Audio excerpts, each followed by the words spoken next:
direction but also listen and discuss their kids concerns comes under which parenting style। तो आपके syllabus में ये given है। अगर हम देखें तो पेरेंट्स जो हैं उनको डायरेक्शंस देने चाहिए, दिशा देनी चाहिए बच्चों को, और सुनना भी चाहिए कि उनके कंसर्न क्या हैं, उनकी चिंताएं क्या हैं बच्चों की। तो आप एक रूल्स भी सेट कर रहे हैं और बच्चों की चिंताओं को भी सुन रहे हैं। दैट मीन्स आप परमिसिव तो नहीं है। परमिसिव का दूसरा नाम क्या है? इंडल्जेंट, यानी जो बच्चे कहें वही आप मान लेते हैं। रूल्स बहुत ही नाम मात्र के हैं, करते भी हैं सेट तो उनको फॉलो नहीं कर पाते, ऐसा तो नहीं है। अथॉरिटेरियन में बच्चों का कंसर्न नहीं सुना जाता, वो तो एकदम तानाशाही है कि भैया जो कह दिया वही होगा, कह दिया ना कह दिया। अमिताभ बच्चन है ये कभी खुशी कभी गम वाले अथॉरिटेरियन पेरेंट्स। तो यहाँ पे अथॉरिटेटिव जो कि बेस्ट पेरेंटिंग स्टाइल मानी जाती है वो होगी, क्योंकि यहाँ पे केयर भी है, बच्चे के प्रति केयर भी हाई है और कंट्रोल भी हाई है। रूल्स भी प्रॉपर होते हैं लेकिन उनके साथ डिस्कस भी किया जाता है।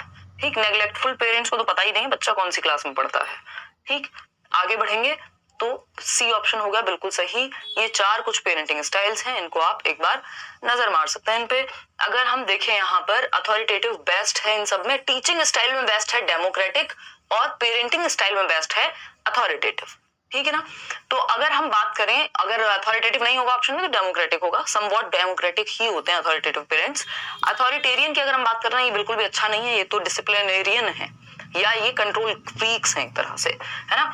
ये इनकी इच्छा के विरुद्ध बच्चा कुछ नहीं कर सकता, और ये केयर करते नहीं है। इनके यहाँ केयर बिल्कुल लो है और कंट्रोल जो है वो हाई है। कहाँ? अथॉरिटेरियन में, जबकि यहाँ केयर भी हाई और कंसर्न भी हाई। ठीक है जी, कंट्रोल भी है। परमिसिव में केयर तो बहुत ज्यादा होती है लेकिन कंट्रोल लो हो जाता है, क्योंकि जैसे बच्चे कहते हैं अनुमोदक हैं, ये इंटेलिजेंट हैं। नेग्लेक्टफुल वालों को पता ही नहीं, वो तो अनइन्वॉल्व हैं, चेक आ जाता है, बच्चे शक्ल नहीं देख पाते माँ बाप की साल भर। ठीक है, तो चलिए फिर आगे बढ़ते हैं। और ये अथॉरिटेरियन ये वही वाले अमिताभ बच्चन है कभी खुशी कभी गम के, कह दिया ना कह दिया, बी ऑप्शन। इसको ध्यान रखिएगा, उससे आपको याद रहेगा अथॉरिटेरियन। हिटलर क्या रहा होगा? अथॉरिटेरियन रहा होगा भाई। ठीक, तो ये हिटलर शाही जैसी स्थिति है। अथॉरिटेटिव जो है वो बेटर है, बेस्ट है। चलिए आगे बढ़ते हैं, ये पीडीएफ में पढ़ने के आपके काम आएगा, ज्यादा इस पर चर्चा करेंगे नहीं, समय की तंगी है। अच्छा, ये इन्फ्लुएंस वाले जो फैक्टर्स इन्फ्लुएंसिंग है इनको बस हल्का सा देख लीजिएगा।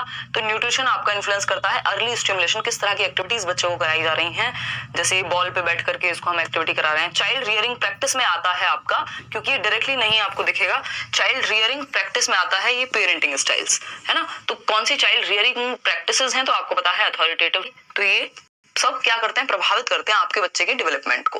क्लियर है? अब क्वेश्चन नंबर 2 फटाफट से एक एक क्वेश्चन करते जाएंगे, देखिएगा, जवाब दीजिएगा। क्वेश्चन नंबर 2 क्या कहता है? Children should be told exactly, यानी बिल्कुल सटीकता से बता दो। पहले खुद पढ़ लो एक सेकंड के लिए, फिर हम आगे बात करेंगे। Children should be told exactly, एकदम सटीकता से कठोरता से बता दो बच्चों को what to do and how to do, कि यही करना है और कैसे करना है, सब बता दिया। पहले से सब कुछ सेट है, उसके अलावा कुछ और करना नहीं है। मम्मी ने कहा है सीधे जाके राइट ले लेना, अगर राइट में 90 डिग्री पे कुछ करना था तो वो 91 भी नहीं होना चाहिए। ठीक है ना। तो ये अथॉरिटेरियन है। कौन है ये? सत्तावादी है। ये क्या है? हिटलर शाही हो गई एक तरह से, वही अमिताभ बच्चन को याद कीजिए।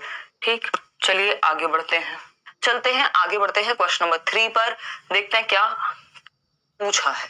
अगर हम बात करें, parents should provide direction and guidance in rational and objective veg.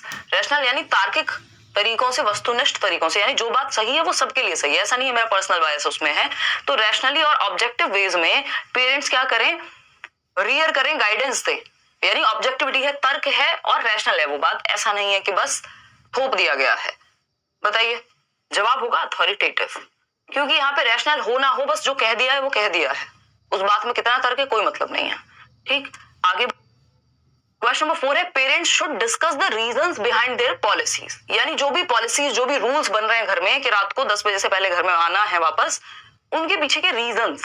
अब रीजंस तो खतरनाक पेरेंट्स हैं हमारे यहाँ के, उनके पास हर चीज के रीजंस हैं, बट प्रॉपर रीजंस उनके पास होने चाहिए उनकी पॉलिसीज के। और ये बस इतना ही खत्म कर दिया उन्होंने, बट ये बच्चों के साथ डिस्कस भी किए जाने चाहिए कि पॉलिसी तो आपने बना दी, वो किस हद तक सहमत है, उनके क्या रीजंस हैं। तो ये भी क्या है?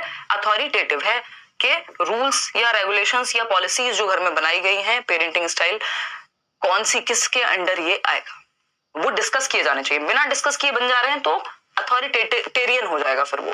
क्वेश्चन नंबर 5 देखिएगा फटाफट से, सारे क्वेश्चन ये वाले नहीं है, बस कुछ क्वेश्चंस हैं। Parents shouldn't restrict children's activities और डिसीजंस कम्स अंडर, बहुत सारे क्वेश्चंस आपको देखने को मिल जाएंगे। मतलब parents shouldn't restrict children's activities और decisions comes under which parenting style, यानी रेस्ट्रिक्ट करना ही नहीं चाहिए, है ना, चिल्ड्रंस एक्टिविटीज और डिसीजंस, ना तो उनके डिसीजंस में बहुत ज्यादा इन्वॉल्व है, ना ही उनकी गतिविधियों में, तो ये परमिसिव पेरेंट्स हो जाएंगे। क्या हो जाएंगे? परमिसिव पेरेंट्स हो जाएंगे। अब इसमें आप लोग कंफ्यूज हो गए। माता पिता को बच्चों की गतिविधियों या निर्णयों को प्रतिबंधित नहीं करना चाहिए, किस शैली के अंदर आएगा? चलो एक बार फिर से पढ़ लेते हैं। ठीक है, parents shouldn't restrict children's activities और डिसीजंस, यानी उनको रेस्ट्रिक्ट करना ही नहीं चाहिए, ये किसके अंडर आएगा? ठीक, समवॉट परमिसिव है, क्योंकि यहाँ पे ना रीजंस की बात हुई है ना, ये तो बात हो गई कि रेस्ट्रिक्ट करना ही नहीं है। अथॉरिटेटिव में ऐसा नहीं कि करना ही होता है, इसका ऑपोजिट नहीं है, बट एटलीस्ट वहां डिस्कशन की बात होगी जब भी अथॉरिटेटिव पूछेगा या कुछ तो डिफरेंट होगा। ये हमें परमिसिव की तरफ ज्यादा लेकर के जा रहा है। क्वेश्चन नंबर 6 देखिएगा, children should follow their parents orders without asking questions, बिना सवाल पूछे चुपचाप से फॉलो करो। ये क्या है? ये हम सबको मालूम है कि क्या है, बताइए। Children should follow their parents' orders without asking. Without asking की बात हो रही है, that means authoritarian है, authoritarian। ठीक, इससे पहले अब ठीक हो गया आंसर, अपने आप कबाड़ कहते ही, बहुत बढ़िया। अथॉरिटेटिव में विदाउट क्वेश्चन नहीं होता, वहां रीजंस डिस्कस किए जाएंगे रूल्स के। ठीक, तो बी ऑप्शन। आगे बढ़ेंगे नेक्स्ट क्वेश्चन पर। नेक्स्ट क्वेश्चन क्या है? Parents should make their expectations of their children very clear and open to discussion. देखो एक्सपेक्टेशन अपनी कि वो क्या चाहते हैं, और ओपन टू डिस्कशन, ऐसा नहीं है कि वो रिजिड है, फ्लेक्सिबल है, चर्चा करके काम बन जाएगा। ठीक है ना? Parents should make their expectations of their children very clear, और डिस्कशन होना चाहिए, तो ये अथॉरिटेटिव हो गया, C option. Parents should discuss the reasons behind their policies with their kids represent which parenting, ये तो हम बात कर चुके हैं कि रीजंस देने चाहिए, तो रीजंस वाली तो अथॉरिटेटिव ही है। चलिए फटाफट से आगे बढ़ जाते हैं अब नए तरह के क्वेश्चंस पे।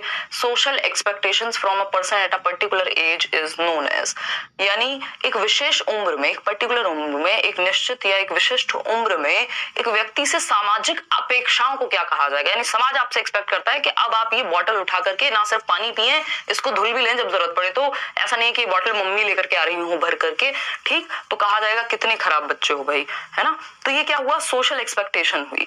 क्या है? सोशल एक्सपेक्टेशन है। ठीक है जी, तो social expectation eight a particular as, किसी एक एज के अनुसार, भाई 5 साल का बच्चा है तो उस तरह की एक्सपेक्टेशन होगी कि यार अब तो क्या, मतलब खुद से गिलास तो कम से कम रखाया करो पानी पी के। तो ये क्या हुआ? या टॉयलेट तो वो खुद से जा पाएगा कि नहीं। तो ये पर्टिकुलर एज पे जो सामाजिक अपेक्षाएं हैं आपसे, वो क्या कहलाती हैं? Developmental milestones. यस, ये माइलस्टोन्स हैं कि इस एज पे ये चीज अचीव हो जानी चाहिए। जैसे आप रोड पे जाते हैं तो माइलस्टोन्स लगे हुए होते हैं ना कि ये जगह इतने किलोमीटर दूर, तो ये माइलस्टोन्स हैं जो अचीव होते जाने चाहिए। डेवलपमेंटल टास्क, यस, दोनों कहलाते हैं। क्या कहलाते हैं? दोनों कहलाते हैं। तो सी ऑप्शन आप लोग बिल्कुल सही दे पा रहे हैं। क्वेश्चन नंबर 10 देखिए, अगर हम बात करें achieving new and mature relations with classmates is a developmental task for, यानी नए और परिपक्व रिश्ते किसके साथ? अपने पीयर्स के साथ, अपने क्लासमेट्स के साथ, किस अवस्था की निशानी है? बताइएगा फटाफट से। न्यू एंड मैच्योर रिलेशंस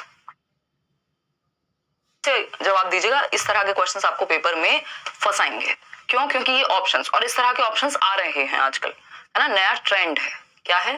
नया ट्रेंड है। Achieving new and mature free, achieving new and mature relations with classmates is a developmental task for, इस उम्र का डेवलपमेंटल टास्क है नए और मैच्योर रिलेशंस। सी 58%, सी गलत कर दिया देखो आपने, क्योंकि आपने ये देखा ही नहीं, है ना। और ऐसे ही करेंगे पेपर में भी, लोग क्लिक कर देंगे फटाफट से ये ऑप्शन, ये नहीं देखेंगे चूज किस में से करना है। 58% लोग अभी भी गलत जवाब दे रहे हैं, ठीक है ना। तो ये ए कैसे हो जाएगा? चाइल्डहुड की बात है, न्यू एंड मैच्योर। चाइल्डहुड में कुछ भी मैच्योर नहीं होता, सब सूडो होता है, ठीक है ना। सूडो मैच्योरिटी, लेटर चाइल्डहुड, ठीक है, 6 से 12 वर्ष। तो अगर हम बात करें यहाँ चाइल्डहुड किसको कह रहे हैं? 6 से 12 को कह रहे हैं, ठीक। इन्फेंसी का कोई मतलब नहीं है न्यू और मैच्योर का। न्यू एंड मैच्योर कहाँ आते हैं? एडोलेसेंस में। और एडोलेसेंस क्या है? सी ऑप्शन, यानी फोर्थ ऑप्शन शुड